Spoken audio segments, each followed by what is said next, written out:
जय हिंद साथियों, मैं फिर से आपके अपने YouTube चैनल मोटिवेशनल मंदिर में आपका स्वागत करता हूं। चलिए दोस्तों, हम लोग फिजिक्स की क्लास, साइंस क्लास हम लोग पढ़ रहे हैं इसमें, ठीक है। और इससे पहले हम लोग प्रकाश का परावर्तन पढ़ चुके हैं। अब हम लोग नेक्स्ट टॉपिक, नेक्स्ट चैप्टर की तरफ हम लोग बढ़ रहे हैं। कौन सा? प्रकाश का अपवर्तन। दोस्तों, हम पहले ही बता चुके हैं आप लोगों को कि प्रकाश का परावर्तन में बहुत सारे ऐसे टॉपिक्स जो हैं वो जो प्रकाश के अपवर्तन में आने वाले हैं, है ना। इससे पहले इंट्रोडक्शन क्लास हो चुकी थी कि प्रकाश के अपवर्तन में हम लोग कौन कौन सा टॉपिक पढ़ने वाले हैं, है ना। सारे के सारे हमने लिखवा दिया है। तो दोस्तों, आज हम लोग स्टार्ट करने वाले हैं प्रकाश का अपवर्तन के बारे में, है ना साथियों। तो देखिए दोस्तों, पहले चैप्टर में हमने क्या पढ़ा है कि प्रकाश का परावर्तन, है ना। प्रकाश का परावर्तन हमने करवाया था। दोस्तों, प्रकाश का परावर्तन करवाने के लिए हम लोग किस टाइप का वस्तु लिए थे, याद है? बताइए आप लोग, किस टाइप का पदार्थ लिए थे? तो दोस्तों, प्रकाश का परावर्तन करवाने के लिए हम लोगों ने अपारदर्शी वस्तु लिया था, ठीक है। कौन सा वस्तु लिया था? अपारदर्शी, जिससे कि प्रकाश आसानी से आर पार ना हो। लेकिन साथियों, इस चैप्टर में हम लोग प्रकाश का अपवर्तन करवाएंगे। प्रकाश का अपवर्तन का मतलब होगा जिससे कि प्रकाश पार करवाना होगा हमको। और प्रकाश को पार करवाने के लिए हम लोग किस टाइप का वस्तु यहाँ पे यूज करने वाले हैं? पारदर्शी पदार्थ, जिससे कि प्रकाश आसानी से पार कर जाए, ठीक है साथियों। फिर देखिए, तो देखिए यहाँ पे हमने प्रकाश का अपवर्तन कराया था। अब जैसे देखिए यहाँ पे हम लोग पिछले चैप्टर में ने पढ़ा कि प्रकाश जो है सीधी रेखा में चलती है ना। तो सीधी रेखा में चलने के लिए हमने क्या पढ़ा था कि एक माध्यम होता है ना। या तो सिर्फ हवा में चला दे, है ना, या तो फिर उसको सिर्फ पानी में चला दे। मतलब एक माध्यम में चलेगी तो क्या होगा? प्रकाश सीधी रेखा में चलेगी। लेकिन दोस्तों, क्वेश्चन ये है कि अगर माध्यम को चेंज करवा दिया जाए तब प्रकाश का क्या होगा? सीधी रेखा में चलेगी या नहीं चलेगी? तो उससे पहले दोस्तों, स्टार्ट करने से पहले हम लोग क्या करते हैं कि ये देख लेते हैं कि माध्यम क्या होता है। माध्यम मतलब समझ लेते हैं कि माध्यम का मतलब क्या होता है, मतलब कैसे हम लोग माध्यम चेंज करवाएंगे, इसके बारे में हम लोग देख लेते हैं। जैसे मान लीजिए क्या करते हैं, ग्लास लेते हैं, है ना। एक ग्लास हमने लिया यहाँ पे, और यहाँ पे क्या किया, हमने पानी भर दिया। और यहाँ पे देखिए सबसे नीचे जैसे हम जानते हैं कि पानी जल डालेंगे, और जल के ऊपर क्या करेंगे? तेल डाल देंगे, है ना, तेल। तो जानते हैं कि जैसे ही जल में तेल डालेंगे तो क्या होगा? जल के ऊपर तेल हो जाएगी। और दोस्तों यहाँ पे क्या होगा? हवा दिख रहा है, हवा। इसका मतलब ये हुआ कि ये देखिए, हवा हो गया, तेल हो गया, जल हो गया, और इन्हीं से हम लोग क्या करेंगे? प्रकाश को पास करवाएंगे। जब ये प्रकाश पास करेगा दोस्तों, तो ये क्या होगा? यहाँ पे जो है ना कि यही हमारा क्या हो जाएगा? माध्यम हो जाएगा। यहाँ पे क्या है? हवा के बारे में अगर बात करेंगे तो इसका घनत्व कम होता है ना। इससे ज्यादा जल का होता है, सॉरी तेल का होता है, इससे ज्यादा जल का होता है। आगे हम बताएंगे घनत्व वगैरह को, मतलब उसको ठेठ भाषा में समझाएंगे कैसे याद रखना है, ठीक है। माध्यम का मतलब क्या समझे? ये देखिए, अगर चीजें को, जगह को अगर वो चेंज करता है, वस्तु को चेंज करता है, किसी एक वस्तु से दूसरे वस्तु में गया, पारदर्शी वस्तु है ना, पारदर्शी पदार्थ होना चाहिए, जाए, तो वही माध्यम हो जाता है। तो दोस्तों, इसको समझने के लिए हम लोग एक प्रयोग करते हैं, है ना। एक प्रयोग करेंगे कि अगर बस प्रकाश की किरण एक माध्यम से दूसरे माध्यम में जाती है तो क्या वह सीधी रेखा में ही जाएगी, या वो अपना रास्ता परिवर्तन करेगी, रास्ता चेंज करेगी या नहीं करेगी। इन सबों को समझने के लिए हम लोग क्या करते हैं? एक प्रैक्टिकल करते हैं। ये प्रैक्टिकल आप लोग भी घर पे आसानी से कर सकते हैं, ठीक है। चलिए, तो जैसे देखिए, प्रैक्टिकल करने के लिए क्या करते हैं यहाँ पे हम लोग क्या करेंगे कि एक गिलास ही ले लीजिए, ऐसे एक गिलास लेंगे दोस्तों। इस गिलास में क्या करना है? जल भर देना है। क्या भरना है? जल। दोस्तों, जल के साथ इसमें क्या करेंगे, है ना, जल के साथ दूध की कुछ बूंदे डाल देंगे। दूध की कुछ बूंदे इसमें डाल देंगे। जैसे दूध की बूंद इसमें डालेंगे, उसको हल्का सा मिला देना है। और मिलाने के बाद क्या करना, इसमें हल्का सा जो है ना अगरबत्ती जला करके थोड़ा सा धुआं कर देना इसके ऊपर में, थोड़ा सा धुआं। और इसको क्या करना है, कार्डबोर्ड से ढक देना है। आप दोस्तों आप लोग बोलिए कार्डबोर्ड का मतलब, तो दोस्तों कार्डबोर्ड का मतलब होता है जैसे कार्टून जो होता है ना, बिस्किट पैक होने वाला जो कार्टून आता है उसको हम लोग कह सकते हैं, वो उस टाइप का कुछ ले लेना है कार्डबोर्ड, और उसको क्या करना है, उसको ढक देना है। और ढक करके क्या करना है, छोटा सा एकदम हल्का सा छिद्र कर देना है यहाँ पे, एकदम छोटा सा, ठीक है। और छोटा सा छिद्र करके उसके बाद हम लोग क्या करेंगे, एक टॉर्च लेंगे, टॉर्च की लाइट को यहाँ पे डालेंगे, या आप इसके जगह पे लेजर लाइट जो होता है ना, मेला में मिलता है ना, दशहरा का मेला में लेजर लाइट मिलता है ऐसे जलाने वाला, वो आप इसका यूज कर सकते हैं, यूज कर लीजिए। जब उसको हम लोग सीधी रेखा में जब टॉर्च को डालेंगे ऐसे, तो पता चलेगा कि प्रकाश की किरण ऐसे आएगी और वापस उसी पथ पे लौट जाएगी, ठीक है दोस्तों। लेकिन अगर यदि हम ये टॉर्च की जो प्रकाश की जो किरण थी उसको अगर तिरछा डालेंगे, तो दोस्तों कुछ देखने को मिलेगा कि वो अपना क्या करेगी, पथ जो है परिवर्तन कर लेगी, है ना। एक लाइन ऐसे तिरछा जाता हुआ हमें दिखाई देगा, ठीक है दोस्तों, तिरछा जाता हुआ हमें दिखाई देगा। इसका मतलब क्या हुआ दोस्तों, कि प्रकाश की किरण जब एक माध्यम से दूसरे माध्यम में जाती है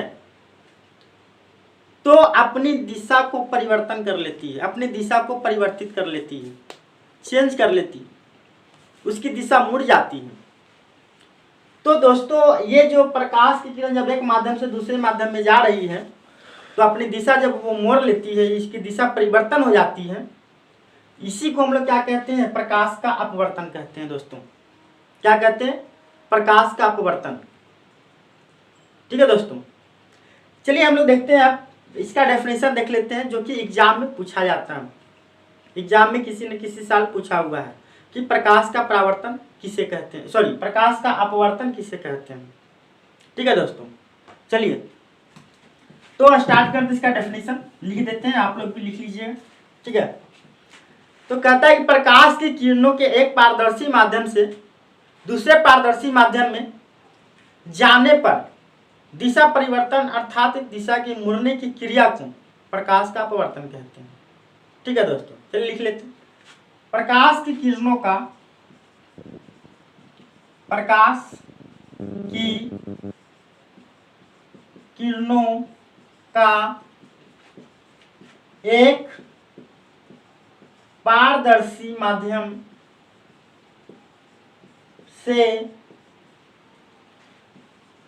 दूसरे पारदर्शी माध्यम में जाने की, प्रकाश की किरणों का एक पारदर्शी माध्यम से दूसरे पारदर्शी माध्यम में जाने पर दिशा परिवर्तन, है ना, दिशा परिवर्तन अर्थात मुड़ने की क्रिया को प्रकाश का अपवर्तन कहते हैं। दोस्तों देख लीजिए, ये हमारा क्या है, प्रकाश का अपवर्तन, आप इसको ट्रिपल स्टार लगा लीजिए, क्यों, क्योंकि एग्जाम में पूछा हुआ है, पूछता है क्या है, प्रकाश की किरणों का एक पारदर्शी माध्यम से दूसरे पारदर्शी माध्यम में जाने पर, दूसरे पारदर्शी माध्यम में जाने पर दिशा परिवर्तन अर्थात मुड़ने की क्रिया को प्रकाश का अपवर्तन कहते हैं साथियों, है ना। ये 2 नंबर में मैट्रिक एग्जाम में पूछा जाता है, ठीक है। ये डेफिनेशन हो गया। अच्छा दोस्तों, इसका प्रयोग कहाँ होता है हमारे दैनिक जीवन में, अपने दैनिक लाइफ, दैनिक जीवन जो होता है, दैनिक क्रिया में इसका हम लोग कहाँ यूज करते हैं, कहाँ इसको देखे हैं हम लोग। तो साथियों इसको आप एक क्या करना है, एक बाल्टी ले लीजिए, बाल्टी में पानी रख लीजिए और इसमें क्या करना है, एक सिक्का डाल देना है। तो सिक्का जैसे ही हम लोग डालते हैं, 5 रुपया का हो, 2 रुपया का हो, 1 रुपया का हो, 10 रुपया का, जो डाल सकते हो डालिए। उसको डालने के बाद जब हम लोग देखते हैं बाल्टी में साथियों, तो वो सिक्का जो होता है थोड़ा सा उठा हुआ दिखाई देता है ना। सिक्का उठा हुआ थोड़ा सा बड़ा दिखाई देता है साथियों। ये उठा हुआ दिखाई देना है ना, बड़ा दिखाई देना, ये सब किसके कारण से होता है? तो प्रकाश के अपवर्तन के कारण होता है साथियों। फिर आपने एक क्या करना है, ग्लास का शीशा लेना है, उसमें पानी डाल देना है और उसमें क्या करना है, एक पेंसिल रख देना है। आप देखे होंगे एक पेंसिल रख देना है। पेंसिल जैसे दोस्तों उसमें रखा जाता है तो देखते हैं कि पेंसिल जो होता है कुछ दूर के बाद क्या होता है, टेढ़ा दिखाई देने लगता है। ऐसे साथियों देखिए, यहाँ मान लीजिए जिसमें पानी भरा हुआ है, पेंसिल आप ऐसे रखे हुए ऐसे यहाँ पे है ना, तो ऐसे हल्का सा थोड़ा सा पेन जो होता है तिरछा दिखने लगता है, टेढ़ा दिखने लगता है साथियों। तो ये किसके कारण से होता है? ये भी जो है वो प्रकाश के अपवर्तन के कारण होता है साथियों। आप लोग मछली पकड़े हो? मछली पानी में या नदी में कभी मछली पकड़े हो आप लोग? तो उसमें क्या होता है दोस्तों कि मछली जब हम लोग पानी में पकड़ने जाते हैं तो हम लोग क्या करते हैं ना कि मछली को देखते हैं और मछली को पकड़ते हैं। जहां पे मछली होती है वहां पे हम लोग हाथ मारते हैं और हाथ मारते साथियों तो मछली फरार हो जाती है, गायब हो जाती है। और हर बार हम लोग यही काम करते हैं, क्या करते हैं कि जहां पे मछली होती है वहीं पे हाथ मारते हैं, गायब हो जाता है। आप लोग दोस्तों कहीं देखे होंगे कि एक लकड़ी होता है बड़ा सा भाला जैसा, वो लोग भी क्या करते हैं, मछली को ऐसे ऐसे करके मारते हैं।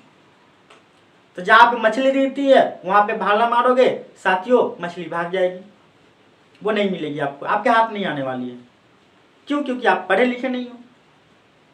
और साथियों पढ़े लिखे होते हैं तो पता चलता कि जहां मछली दिख रही है वास्तव में वहां मछली है ही नहीं। और हम लोग क्या करते हैं, जहां मछली होती है वहां हाथ मारते हैं, भाग जाती है मछली, है ना। तो दोस्तों तो जहां पे मछली हम लोग देखते हैं पानी में, तो मछली जो होती है ना नीचे होती है, ठीक है दोस्तों। मछली जो होती है पानी में थोड़ा नीचे होती है, हल्का पीछे होती है। तो जो मछुआरे लोग होते हैं उन लोग को जानकारी होता है, तो वो लोग क्या करते हैं कि जहां मछली होती है वहां नहीं मार करके हल्का सा पीछे और नीचे मारता है और मछली उसके हाथ आ जाती है, हम लोग के हाथ नहीं आती। तो ये भी रीजन क्या है, प्रकाश के अपवर्तन के कारण होता है, ठीक है साथी। फिर आप लोग ये भी देखे होंगे, अगर मान लो पानी के नीचे आप हैं और ऊपर में देखते हैं कि आदमी जो होता है कुछ नाटा सा है ना दिखाई देता है, छोटा सा नाटा सा दिखाई देता है। तो इसका रीजन भी क्या है साथियों, प्रकाश का अपवर्तन, ठीक है। चलिए तो आगे हम लोग बढ़ते हैं आगे की तरफ।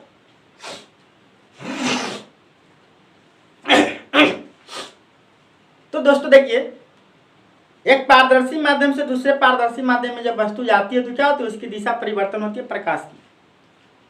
तो दोस्तों क्वेश्चन ये है कि क्यों होती है दिशा परिवर्तन, क्यों होता है, क्या दिक्कत है ना।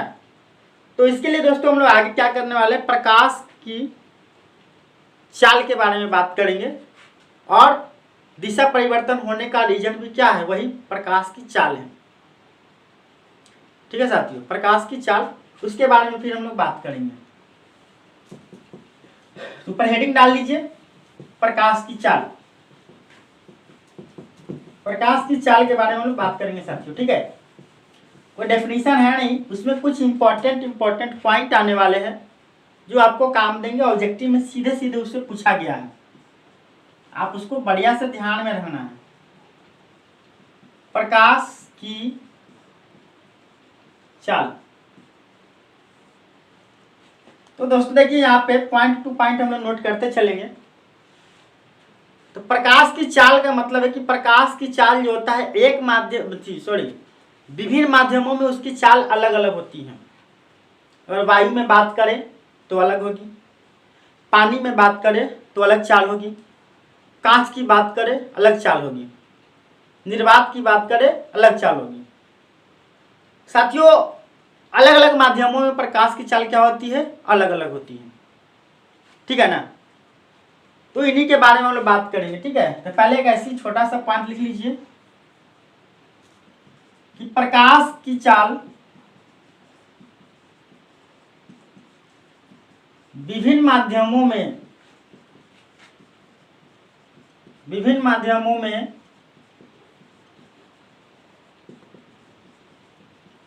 भिन्न होती है, भिन्न होती है। प्रकाश की चाल विभिन्न माध्यमों में भिन्न होती है साथी, याद रखना इसको। तो देखिए कुछ साइंटिस्ट लोगों ने कुछ प्रयोग किया है और उन्होंने बताया है हम लोगों को कि किस माध्यम में किस प्रकार की चाल होती है, इन सब के बारे में, ठीक है। तो दोस्तों देखिए हम लोग पहला बात करेंगे निर्वात। निर्वात का मतलब दोस्तों वो हो जगह जहां पे कुछ भी नहीं हो। निर्वात या शून्य कहने का मतलब है कि वहां कुछ भी नहीं होनी चाहिए। कुछ भी नहीं का मतलब कुछ भी नहीं है, यहां तक कि हवा भी नहीं। अब जैसे आप लोग जहां बैठे हुए होंगे, जहां हम लोग हैं, यहाँ पे क्या है, हवा है, तभी तो हम लोग सांस ले पा रहे हैं और जिंदा है। तो वैसी जगह जहां पे कुछ भी नहीं हो, हवा भी नहीं हो, उसको हम लोग कहते हैं निर्वात। तो दोस्तों वैसी जगह कहाँ मिलेगी हमें? तो हमें वायुमंडल से बाहर जाना पड़ेगा, है ना, स्पेस में जाना पड़ेगा, अंतरिक्ष में जाना पड़ेगा, जहां पे क्या है, हवा भी नहीं है साथियों, वहां की हम लोग बात कर रहे हैं। तो शून्य या निर्वात में जो प्रकाश की चाल होती है साथियों 3 लाख किलोमीटर प्रति सेकेंड होती है। आपको याद रखना है, एग्जाम में बहुत बार पूछा हुआ है ना। तो क्या याद रखनी है साथियों कि निर्वात या शून्य, मतलब कभी कभी निर्वात भी दे दी जाएगी, कभी कभी शून्य भी दे दिया जाएगा। तो निर्वात या शून्य में प्रकाश की चाल लगभग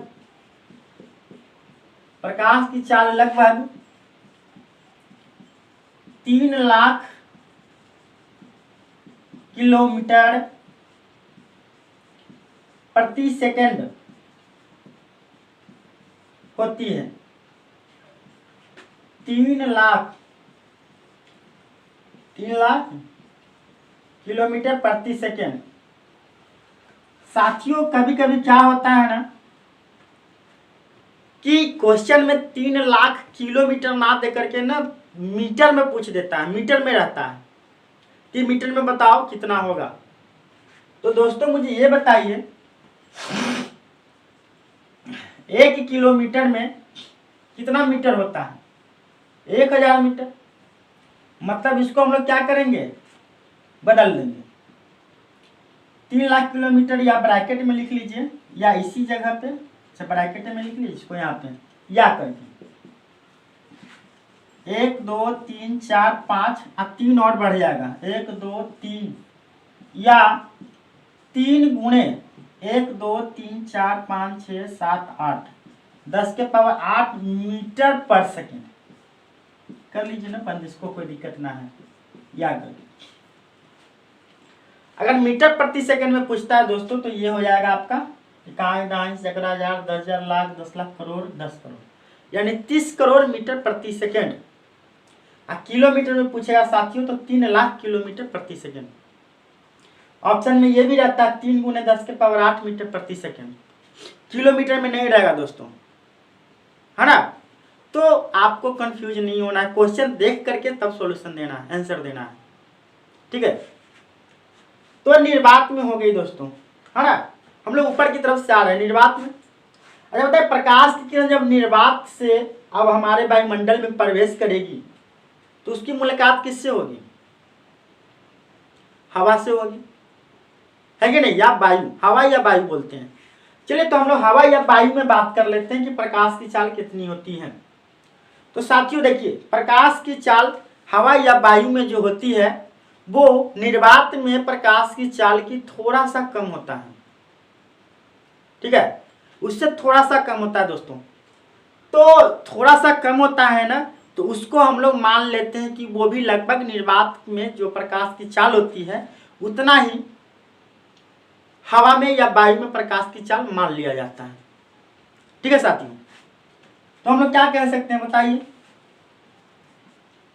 कि वायु या हवा में प्रकाश की चाल निर्वात में प्रकाश की चाल से थोड़ी कम होती है, इसीलिए हवा या वायु में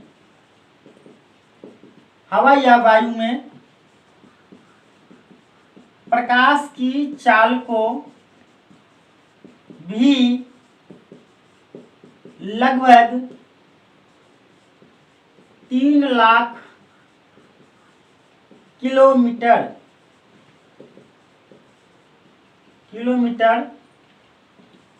प्रति सेकेंड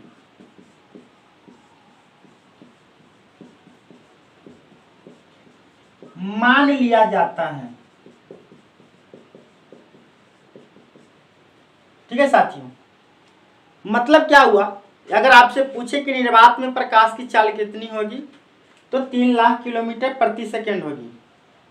हवा में प्रकाश की चाल कितनी होगी तो भी कितना मान के चलना है, 3 लाख किलोमीटर प्रति सेकेंड होगी। ठीक है, कितना होगी, प्रति सेकेंड होगी। ठीक है, चलिए दोस्तों अब आगे की तरफ हम लोग बढ़ते हैं। अगला टॉपिक क्या है हमारा, ठीक है, इसी तो हम निर्वात में हो गई है ना, वायु में हो गया। अब हम लोग साथियों बात करेंगे कि जल में क्या होगा, है ना। अगर मान लो प्रकाश की चाल को जल में प्रवेश करवाया जाता है तो उसकी चाल कितनी होगी। दोस्तों ये जो लिखवाया जा रहा है ना, ये सारे के सारे आपको याद करने हैं और इम्पोर्टेंट है बहुत ज्यादा। ठीक है, चलिए दोस्तों तो आगे हम लोग बढ़ते हैं। अब इसको हटा देना ऊपर से, बाकी आप नोट कर लीजिएगा। एक और हटा दे रहा हूं इसको भी।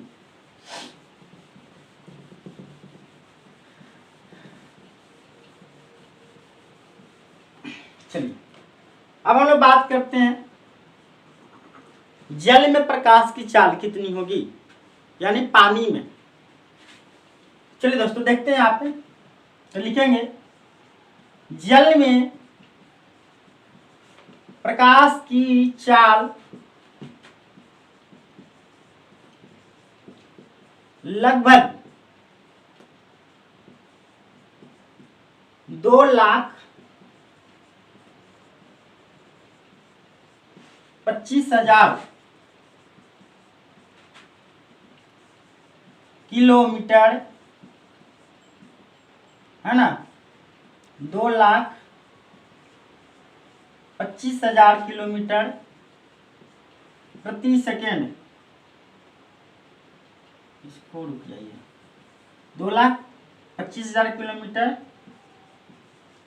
प्रति सेकेंड, 2,25,000 किलोमीटर प्रति सेकेंड होती है साथियों, है ना। ये टॉपिक जो आप स्टार लगा लीजिए, 2 नंबर में तो नहीं लेकिन 1 नंबर ऑब्जेक्टिव में खूब पूछता है कि जल में प्रकाश की चाल कितनी होती है, वायु में प्रकाश की चाल कितनी होती है, निर्वात में प्रकाश की चाल कितनी होती है साथियों, ये सारे पूछे जाते हैं। ठीक है, और इसके बाद फिर हम लोग पढ़ेंगे आगे कांच, है ना, जो जो एग्जाम में पूछा जाता है इंपॉर्टेंट है, उसके बारे में हम लोग बात कर लेते हैं। ठीक है, चलिए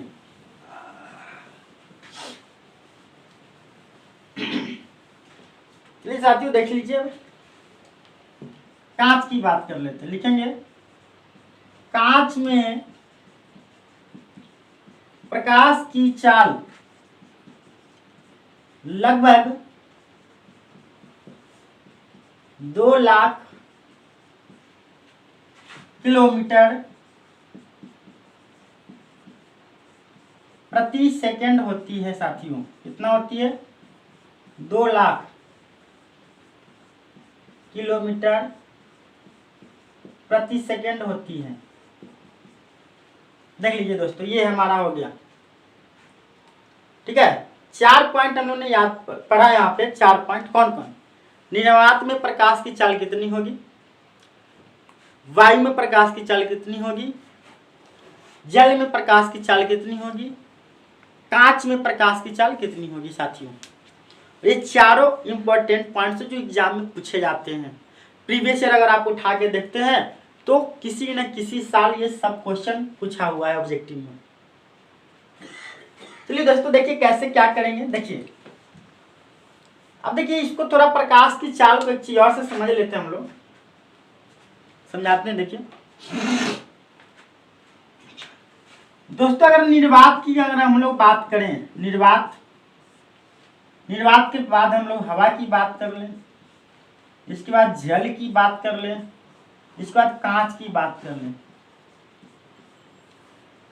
साथियों देखो केमिस्ट्री में हमने पढ़ा है ठोस, द्रव और गैस के बारे में। हमने पढ़ा कि ठोस में क्या होता है, ठोस का घनत्व ज्यादा होता है और उससे कम होता है द्रव की, और उससे भी कम होता है किसकी, है ना, गैस की। तो देखिए दोस्तों तो यहाँ पे हम लोग ये बताइए, इसलिए हम बात कर रहे हैं ठोस के घनत्व की, क्योंकि निर्वात में क्या होता है, भीड़ भाड़ कम होता है, मतलब इसका घनत्व कम होता है निर्वात और हवा में। जल में थोड़ा सा ज्यादा होगा, कांच में यहाँ पे बहुत ज्यादा हो जाएगा, ठोस हो जाएगा। तो यहाँ पे एक और चीज आने वाले हैं तो साथियों, एक और चीज आने वाला है, प्रकाशीय घनत्व की बात हम लोग करेंगे।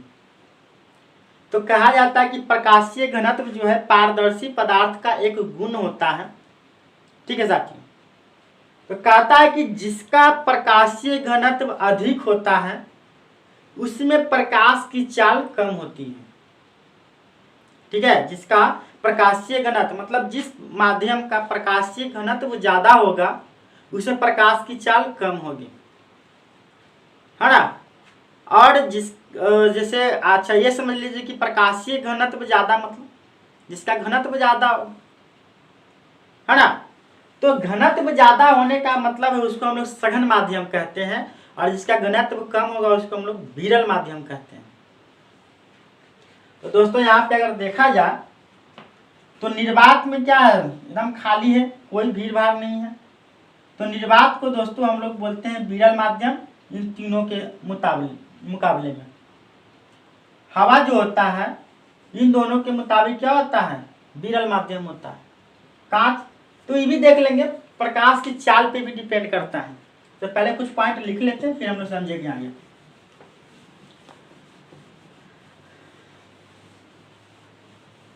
चलिए तो एक पॉइंट ऊपर लिखते हैं और भी हम लोग। क्या पॉइंट लिखेंगे कि प्रकाशीय घनत्व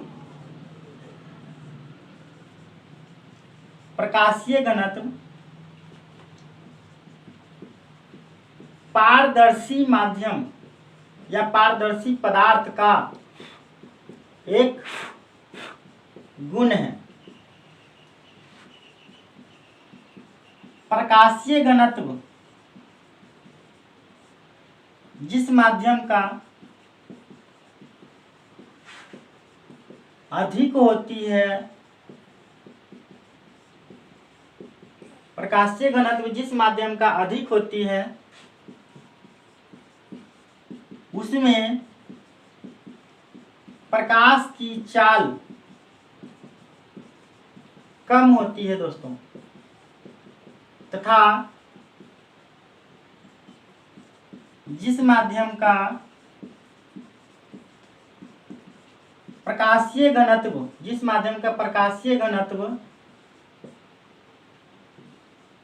कम होता है उसमें प्रकाश की चाल अधिक होती है साथियों। और इसी से एक और पॉइंट हम लोग लिखेंगे कि जिस माध्यम में प्रकाश की चाल अधिक होगी ना उसे हम लोग विरल माध्यम कहेंगे। क्या समझे, जिस माध्यम में प्रकाश की चाल अधिक होगी मतलब जिस माध्यम में प्रकाश ज्यादा तेजी से चलेगी उसको हम लोग क्या कह देंगे, विरल माध्यम। लिखेंगे जिस माध्यम में प्रकाश की चाल अधिक होगी वह माध्यम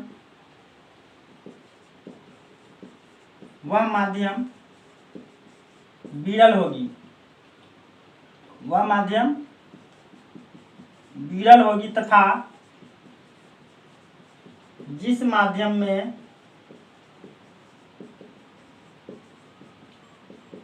प्रकाश की चाल कम होगी वह माध्यम सघन होगी। साथियों चलिए इसको समझते हैं, सघन और विरल क्या करता है, क्या कंफ्यूजन वाली बात है। दोस्तों मान लीजिए कि किसी शहर से आप या किसी मार्केट में हो, है ना, तो आप अपने घर से मार्केट की तरफ जाना चाहते हो, या मान लीजिए कि मार्केट से होते हुए मार्केट के उस तरफ आपको जाना है, तो आपके पास दो रास्ते हैं, ठीक है। तो रास्ता हमारे पास दो है, एक हमारे पास है कि हाईवे से होकर के चले जा, और दूसरा है कि क्या, एक रास्ता है जो क्या है, बीच में रास्ते में गांव पड़ता है, दूसरे दूसरे शहर, मतलब छोटा छोटा गांव वगैरह पड़ते हुए जाता है, जिसमें क्या होता है, भीड़ भाड़ ज्यादा होता है। अब साथियों हम हाईवे से निकलेंगे तो बताइए कि हाईवे से निकलेंगे तो मुझे ज्यादा भीड़ भाड़ मिलेगी नहीं, और जिस गांव से होते हुए हम लोग जाएंगे तो देखते हैं कि रास्ते पर गाय हो, बछड़ा हो, सामान हो, ये हो वो, बहुत सारी चीज भरा हुआ रहता है रास्ते में। तो दोस्तों हाईवे से जो हम लोग निकल रहे हैं ना, वहां पे गाड़ी की स्पीड क्या होगी, ज्यादा होगी। इसका मतलब वो क्या है, विरल माध्यम है। और गांव की तरफ से होते हुए जाएंगे साथियों तो यहाँ पे क्या होगा, भीड़ भाड़ ज्यादा होगा, इसको हम लोग सघन बोलेंगे।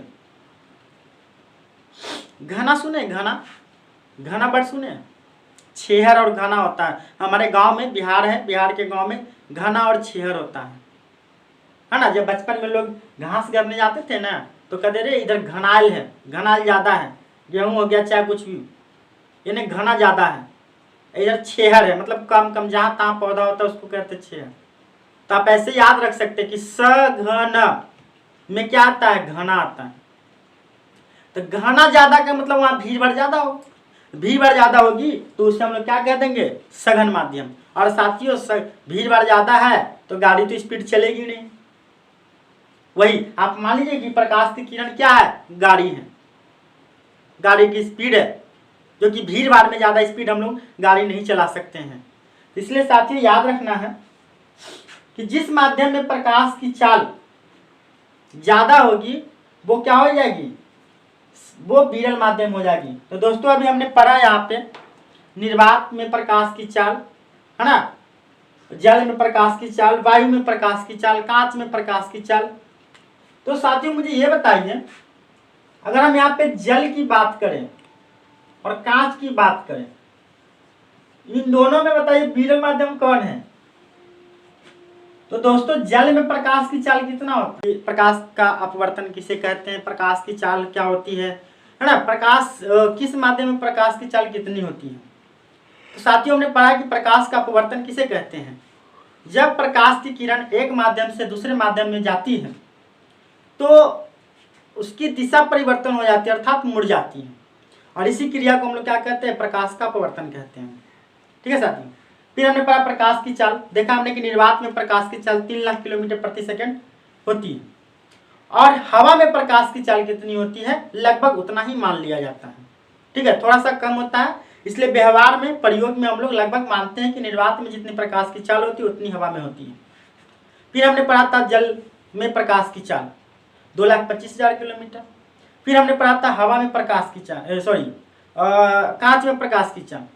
साथियों कांच में प्रकाश की चाल 2 लाख किलोमीटर प्रति सेकंड होती थी, है ना। फिर हमने पढ़ा सघन माध्यम क्या होता है, विरल माध्यम क्या होता है, इन सबों के बारे में हमने पढ़ा। साथियों अब हम लोग स्टार्ट करेंगे जिस तरीका से हमने प्रकाश के परावर्तन में पढ़ा था कि प्रकाश का परावर्तन किसे कहते हैं। फिर हमने पढ़ा था कि प्रकाश के परावर्तन को समझने के लिए कुछ महत्वपूर्ण पद के बारे में हमने पढ़ा था। वैसे ही कुछ यहाँ पे भी आने वाले हैं कि प्रकाश के अपवर्तन के व्याख्या करने के लिए कुछ महत्वपूर्ण पद के बारे में हम लोग बात करेंगे।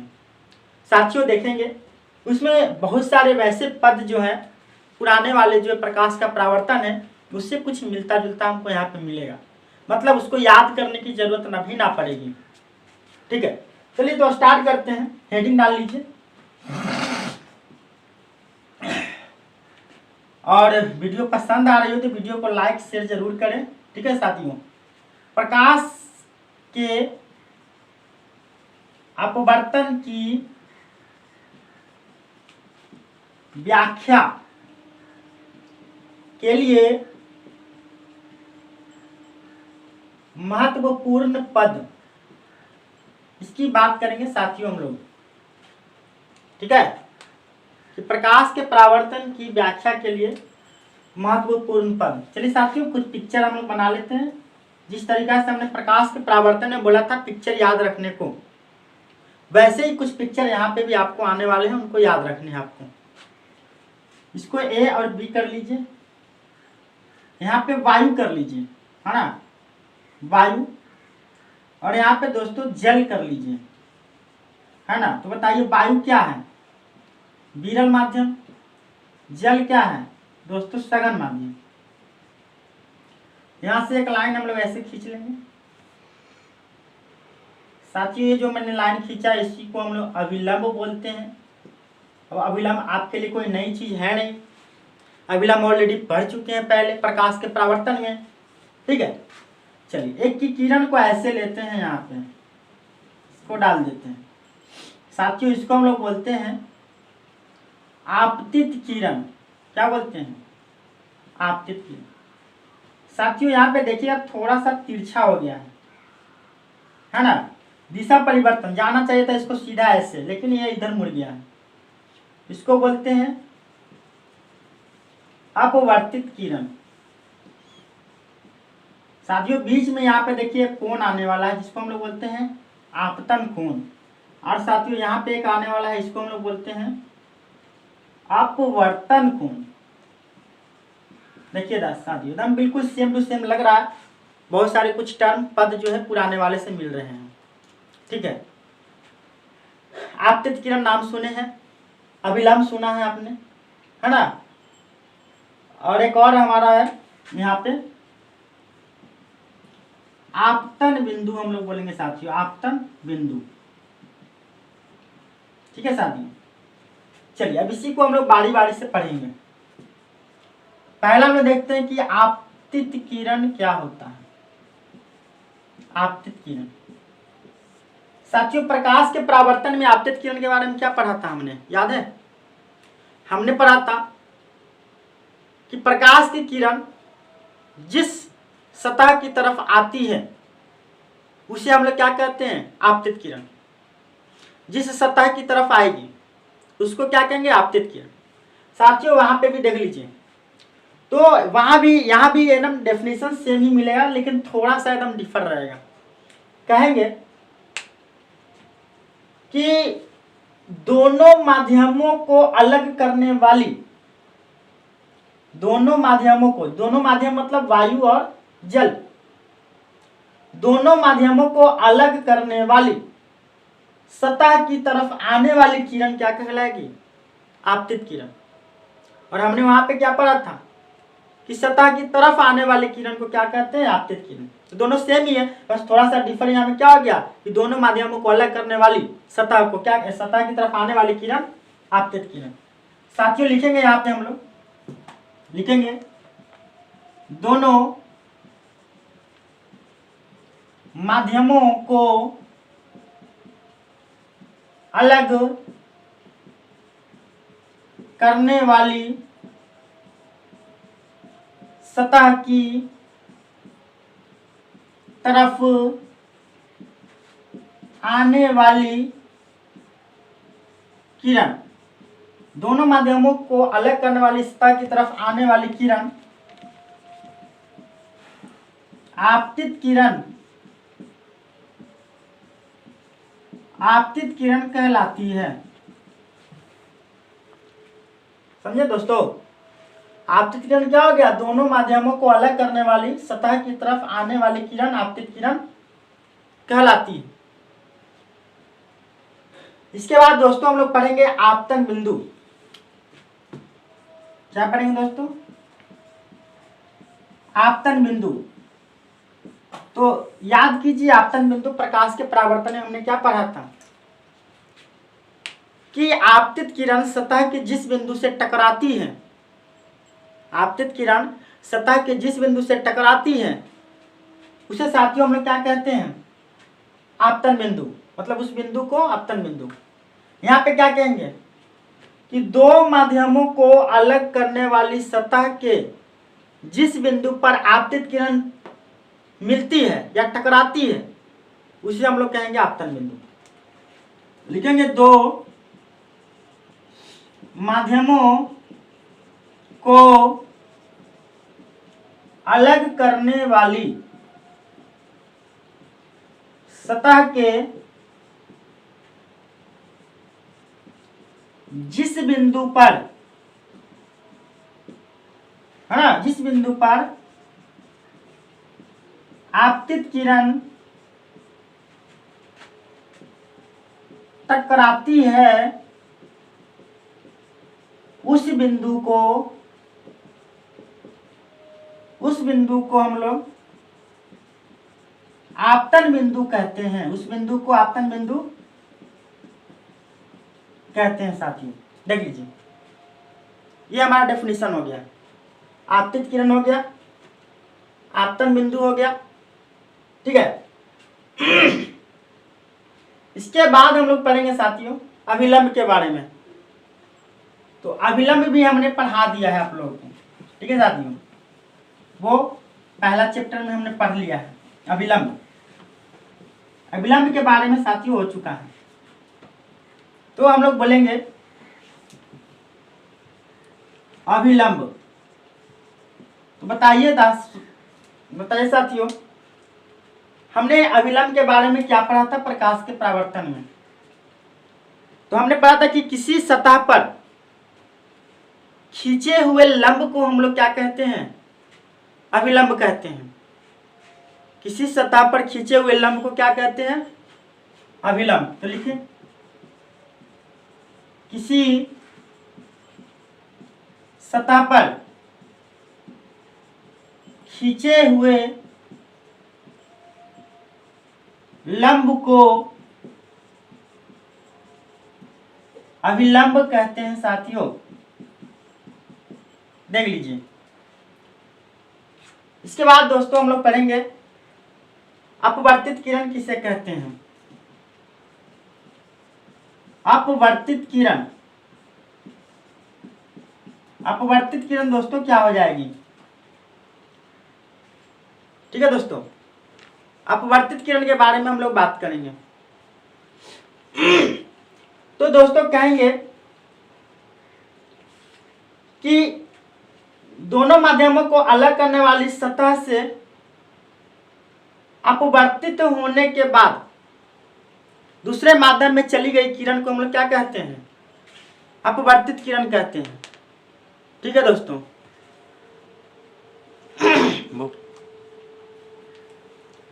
दोनों माध्यमों को अलग करने वाली सतह से अपवर्तित होकर चली गई प्रकाश की किरण को दोस्तों हम लोग क्या कहते हैं, अपवर्तित किरण कहते हैं, ठीक है। तो देख लेते हैं यहाँ पे, तो इसको क्या लिखेंगे हम दोस्तों कि दूसरे माध्यम की तरफ मुड़े हुए किरण, है ना, मतलब गई है, उसको क्या कहेंगे, अपवर्तित किरण हम लोग कहेंगे। चलिए देखिए, लिखते हैं इसको भी, इसका डेफिनेशन क्या लिखेंगे हम लोग।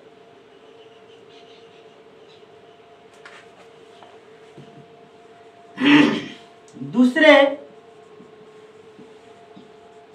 माध्यम में मुड़कर चली गई किरण को अपवर्तित किरण कहते हैं। देखिए दोस्तों, अपवर्तित किरण क्या हो जाएगा, दूसरे माध्यम में मुड़कर चली गई किरण को अपवर्तित किरण कहेंगे साथियों। ठीक है, इसके बाद जो हमारा टॉपिक अगला हो जाएगा, कौन हो जाएगा,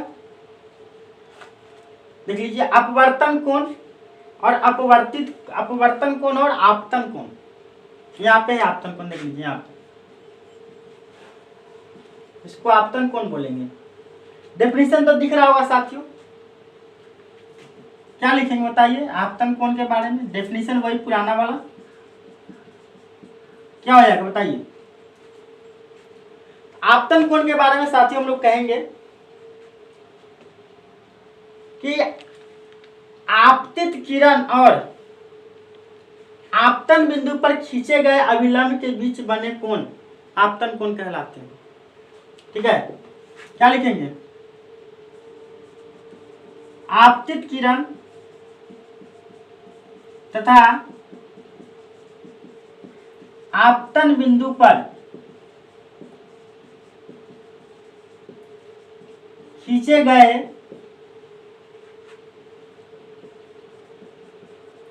अभिलंब के बीच बने कोण आपतन कोण कहलाते हैं। ये देख लीजिए साथियों, है ना, आपतित किरण और आपतन बिंदु पर खींचे गए अभिलंब के बीच बने कोण क्या कहलाएंगे, आपतन कोण कहलाएंगे। चलिए साथियों, आगे है हमारा अपवर्तन कोण। चलिए इसको भी देख लेते हैं, अपवर्तन कोण क्या होता है।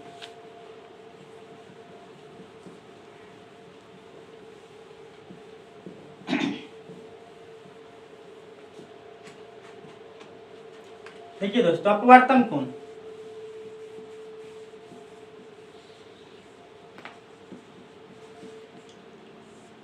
इसको क्या बोलेंगे साथियों बताइए। आपतन कोण को आई से डिनोट करेंगे, अपवर्तन कोण को आर से, देख लीजिए आर से इसको डिनोट करते हैं। ठीक है, तो अपवर्तन कोण क्या बोलेंगे कि अपवर्तित किरण और आपतन बिंदु के बीच खींचे गए अभिलंब को बीच बने कोण को अपवर्तन कोण कहेंगे। यानी क्या बोलेंगे कि अपवर्तित किरण तथा आपतन बिंदु के बीच खींचे गए अभिलंब के बीच बने कोण